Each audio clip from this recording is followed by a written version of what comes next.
దేవుడు మనకు క్రీస్తును అనుగ్రహించాడు.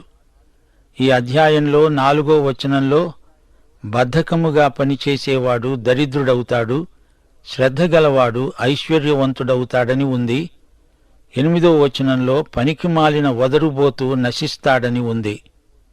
నెబుకద్నెజరు దానియేలు సలహాలు పాటించి అభివృద్ధి చెందాడు. బెల్షస్సరు అలా కాకుండా మూర్ఖుడై నశించాడు. 10వ వచనం, కనుసైగ చేసేవాడు వ్యధ పుట్టిస్తాడు, పనికిమాలిన వదరుబోతు నశిస్తాడు. కంటికి నోటికి ఉన్న సంబంధం గమనించారా? అతని చూపులకు మాటలకు పొందిక ఉండదు.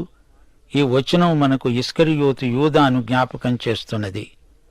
ప్రియమైన రబ్బూనీ అంటూ యేసును ముద్దు పెట్టుకున్నాడు. వెంటనే ఆయనను సిలువకు అప్పగించాడు. 13వ వచనంలో బుద్ధిహీనుని వీపునకు బెత్తమే